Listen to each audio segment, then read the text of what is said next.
நாம் இன்னைக்கு பார்க்க போகிற கோவில் அருள்மிகு சுந்தரராஜ பெருமாள் திருக்கோவில். இது திருச்சி மாவட்டத்தில் அன்பில்ங்கிற ஊரில் அமைஞ்சிருக்கு இந்த கோவில். இந்த கோவிலோட மூலவர் பேர் சுந்தரராஜ பெருமாள், உற்சவர் வடிவழகிய நம்பி, தாயார் அழகிய வள்ளி. இந்த கோயிலோட தல விருஷம் தாழம்பூ, தீர்த்தம் மண்டூக தீர்த்தம், பூஜை பாஞ்சராத்திரம் ஆகமப்படி செய்கிறாங்க. இந்த கோயிலோட புராண பெயர் திரு அன்பில். தல சிறப்பு இங்கே என்னன்னாக்க, பார்க்கடலில் பள்ளி கொண்ட கோலத்தில் இருப்பது போல இங்கும் சுவாமி தாரக விமானத்தின் கீழ் இருக்கிறார். இவ்விமானம் ராஜகோபுரம் போன்ற அமைப்பில் இருப்பது சிறப்பு. இக்கோவில் சோழர்களால் கட்டப்பட்டது. பெருமாளின் மங்களாசாசனம் பெற்ற 108 திவ்ய தேசங்களில் இது 4வது திவ்ய தேசம் ஆகும். இந்த கோயில் காலம்பரை 7 மணிலேருந்து 12:30 மணி வரைக்கும், சாயந்தரம் 4 மணி முதல் இரவு 8 மணி வரைக்கும் திறந்திருக்கும். இந்த கோவில் பிரகாரத்தில் நரசிம்மர், வேணுகோபால், லக்ஷ்மி நரசிம்மர், வீர ஆஞ்சநேயர், 12 ஆழ்வார்கள் ஆகியோர்கள்லாம் இருக்காங்க. இத்தலத்தில் இருந்து சுமார் 2 கிலோமீட்டர் தூரத்தில் திவ்ய தேசங்களின் ஒன்றான திருப்பேர் நகர் அப்பக்குடத்தான் கோயில் இருக்கு. இங்கும் பெருமாள் பள்ளி கொண்ட கோலத்தில் இருக்கிறார். திருச்சி, திருப்பேர் நகர், திரு அன்பில் என அருகருகே 3 பள்ளி கொண்ட பெருமாள் தரிசனம் செய்வது விசேஷமான பலன்களை தரும் என்கிறார்கள். மூலவரின் விமானம் தாரக விமானம் அப்படிங்கப்படுது. இந்த கோயிலில் திருமண பாக்கியம் வேண்டுவர்கள் தாயார் ஆண்டாளை வேண்டுகின்றனர். இந்த கோயிலோட தலப்பெருமை என்னன்னாக்க, சுதபா என்னும் மகரிஷி ஒருவர் தன் தவ வலிமையால் நீரிலும் நிலத்திலும் வாழும் பண்புகளை கொண்டவராக இருந்தார். மகாவிஷ்ணுவின் மீது பக்தி கொண்டிருந்த அவர் ஒரு நாள் தண்ணீருக்கடியில் தவம் செய்து கொண்டிருந்த போது அவரை பார்க்க துர்வாசக முனிவர் வந்தார். சுதபா தவத்தில் இருந்ததால் துர்வாசர் வந்ததை கவனிக்கவில்லை. நீண்ட நேரம் வெளியில் காத்திருந்ததால் கோபம் கொண்ட துர்வாசகர் அவரை தண்ணீரில் வாழும் தவளையாக மாறும்படி சபித்து விட்டார். இதனால் சுதபா மகரிஷிக்கு மண்டூகர் அப்படின்னு ஒரு பேர் வந்துச்சு. மண்டூகம் அப்படின்னா தவளைன்னு அர்த்தம். துர்வாசரின் சாபத்திற்கு ஆளான மண்டூகர் அவரிடமே தனது சாபத்திற்கு விமோசனம் கேட்டார். துர்வாசகர் அவரிடம், உனக்கு கிடைத்த இந்த சாபம் முற்பிறவியில் செய்த கர்மத்தால் கிடைத்ததாகும். தகுந்த காலத்தில் மகாவிஷ்ணுவின் தரிசனம் கிடைக்க பெற்று சாப விமோசனம் பெறுவாய் என்றார்.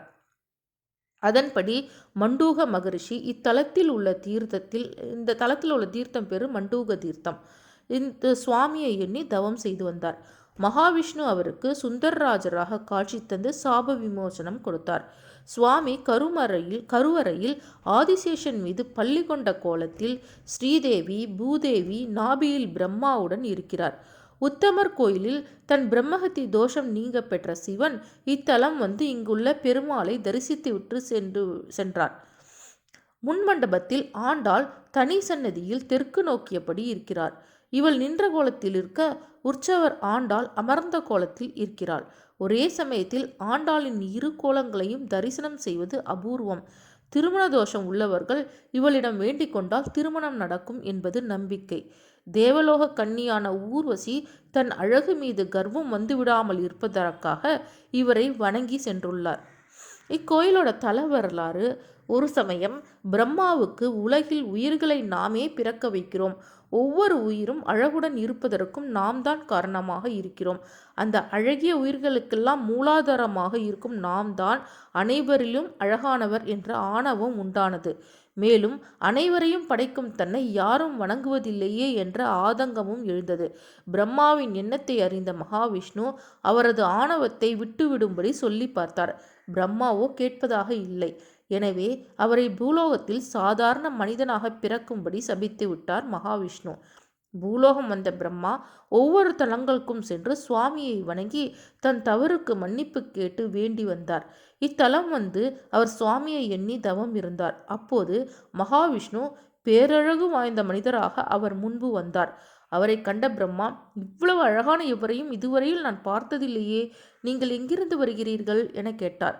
அவரிடம் அன்பாக பேசிய விஷ்ணு, அழகு என்பது நிலையற்றது, ஆணவம் ஒருவனை அழிக்கக்கூடியது, இவ்விரண்டு குணங்களையும் கொண்டிருப்பவர் சிறப்பான வாழ்க்கையை பெறுவதில்லை என்று உபதேசம் செய்து பள்ளி கொண்ட கோலத்தில் அவருக்கு காட்சி தந்தார் மகாவிஷ்ணு. உண்மையை உணர்ந்து கொண்ட பிரம்மா ஆணவம் ஒழிய பெற்றார். பிரம்மாவின் வேண்டுதலுக்காக விஷ்ணு இத்தலத்தில் பள்ளி கொண்ட கோலத்திலேயே எழுந்தருளினார். பிற்காலத்தில் சோழ மன்னர் ஒருவர் இங்கு கோவில் கட்டினார். பிரம்மாவின் மீது அன்பு கொண்டு அவருக்காக மகாவிஷ்ணு எழுந்தருளிய தலம் என்பதால் இத்தலம் அன்பில் என்ற பெயரும் பெற்றது. உங்களுக்கு இந்த வீடியோ பிடிச்சிருந்தா லைக் பண்ணுங்கள், ஷேர் பண்ணுங்கள். தேங்க்யூ ஃபார் வாட்சிங். உங்கள் ஊருக்கு பக்கத்துலேயும் ஏதாவது இந்த மாதிரி ஃபேமஸான கோவில் இருந்தால் அதை பற்றி கீழே உள்ள கமெண்ட் பாக்ஸில் போடுங்க.